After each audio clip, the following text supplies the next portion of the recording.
ကမ္ဘာရွှေဈေးကတော့မနေ့ကအကျအားသာပြီးတော့မှဒီနေ့မနေ့ကပိုင်းမှာဆိုရင်ဈေးပြတ်တဲ့နေရာတွေ့ရပါတယ်။ဒီနေ့ဖေဖော်ဝါရီလ23ရက်နေ့တောက်ကြနေ့အတွက်ကမ္ဘာရွှေဝယ်တင်ရောင်းတဲ့ဈေးတွေကိုဒီဗီဒီယိုလေးထဲမှာနေပညာပိုင်းရခန့်မှန်းသုံးသပ်ပေးသွားမှာဖြစ်ပါတယ်။ဒီနေ့ကတောက်ကြနေ့ဖြစ်ပြီးတော့မှတပတ်တာကမ္ဘာရွှေဈေးနောက်ဆုံးပိတ်မဲ့ရက်ဖြစ်ပါတယ်ဆိုတော့အယောင်းဝယ်လုပ်မဲ့တွေအနေနဲ့တစ်ချက်သတိထားပြီးတော့မှအယောင်းဝယ်ပြုလုပ်စေချင်ပါတယ်ရှင်။ဒီနေ့တောက်ကြနေ့မှာဆိုရင်ကမ္ဘာရွှေဈေးကတအောင်စားကို4930ဈေးတန်းနဲ့ဈေးစားဖွင့်လာခဲ့ပြီးတော့မှ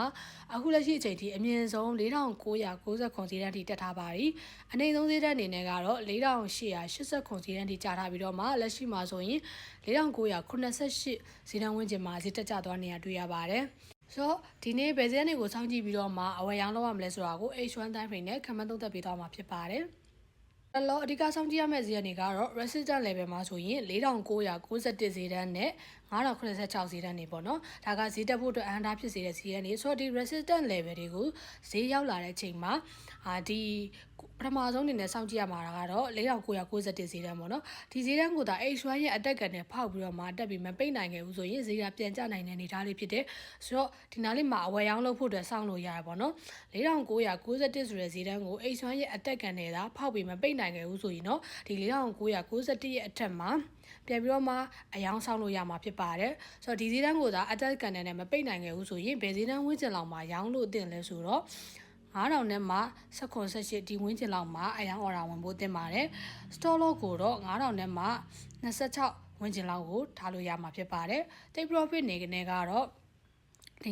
9914မတိုင်ခင်ပေါ့နော်4914မတိုင်ခင်4928ဒီဈေးတန်းဝန်းကျင်လောက်မှာအမြတ်ပိုင်းထားလို့ရမှာဖြစ်ပါတယ်ဒါကဘယ်ချိန်မှာရောင်းရမလဲဆိုတော့4991ဆိုတဲ့ဈေးတန်းကို H1 ရဲ့အတက်ကန်နဲ့ဖောက်ပြီးမပိတ်နိုင်ခဲ့ဘူးဆိုရင်ဒီအထက်ကိုဈေးတက်လာတဲ့အခါမှာရောင်းမှာဖြစ်ပါတယ်ရှင်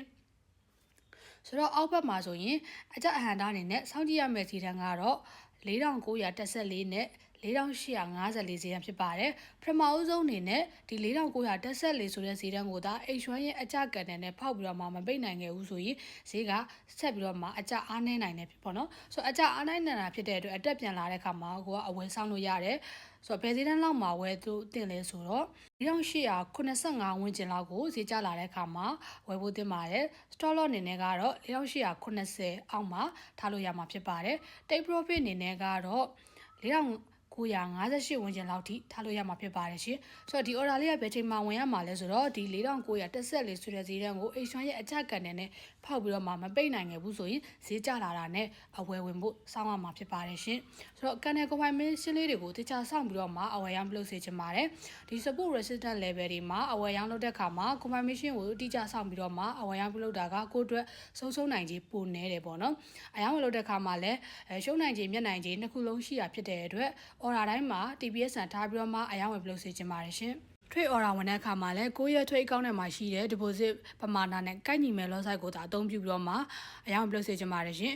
အခုလိုကာလာမျိုးကဈေးတက်ကြတွေကကျန်းနေတာဖြစ်တဲ့အတွက် over lot size တွေမသုံးစေချင်ပါဘူး over trade တွေလုပ်တာကိုလည်းရှောင်ထားသင့်ပါတယ်ဆိုတော့ဒီလိုကမ္ဘာရွှေဈေးကွက်နဲ့ပတ်သက်ပြီးတော့မှအခြေခံသိသင့်သိထိုက်တဲ့ပညာရပ်တွေကိုလက်တွေ့လေ့လာချင်တယ်ဆိုရင်ဘွေဖြူရဲ့ forex trading ကမ္ဘာရွှေရောင်းဝယ်လုပ်ငန်းအခြေခံသင်တန်းနေပြီးတော့မှတက်ရောက်လေ့လာလို့ရပါတယ်ရှင်သင်တန်းမှာဆိုရင်ကမ္ဘာရွှေလုပ်ငန်းကြောင်း forex trading လုပ်ငန်းကြောင်းတွေကိုအခြေခံနေစပြီးတော့မှလက်တွေ့ကိုယ်တိုင်ဈေးကွက်ကိုခံမှန်းပြီးတော့မှအယောင်းဝယ်လုပ်နိုင်တဲ့ဒီစနစ်တကျလေ့ကျင့်သင်ကြားပေးရဖြစ်ပါတယ်ဆိုတော့သင်တန်းနဲ့ပတ်သက်ပြီးတော့မှအသေးစိတ်စုံစမ်းမေးမြန်းခြင်းတဲ့သူတွေအနေနဲ့ဘွေဖြူရဲ့ Messenger ဒါမှမဟုတ် Telegram ကောင်းရတဲ့ဆက်သွယ်ပြီးတော့မှစုံစမ်းမေးမြန်းနိုင်ပါတယ်ရှင်နောက်ပြီးတော့ trading ကောင်းဝန်ဆောင်မှုတွေကိုလည်းဘွေဖြူစီမှာလာရောက်ပြီးတော့မှဆက်သွယ်စုံစမ်းမေးမြန်းလို့ရပါတယ် trading ကောင်းတွေကိုလည်းအနည်းဆုံးဒေါ်လာ100ကနေစပြီးတော့မှလက်ခံဖွင့်ပေးနေရဖြစ်ပါတယ်ရှင်ဆိုတော့အကောင့်နဲ့ပတ်သက်ပြီးတော့မှစုံစမ်းနေတာပဲဖြစ်ဖြစ်သင်တန်းတက်ရောက်ချင်တာပဲဖြစ်ဖြစ်ပေါ့နော်ဘွေဖြူဆက်သွယ်ပြီးတော့မှအသေးစိတ်စုံစမ်းမေးမြန်းနိုင်ပါတယ်ရှင်ဗီဒီယိုလေးကိုဆုံးဖြတ်ကြည့်ပေးတဲ့အတွက်အားလုံးကိုထူးကျေးဇူးတင်ပါတယ်ရှင်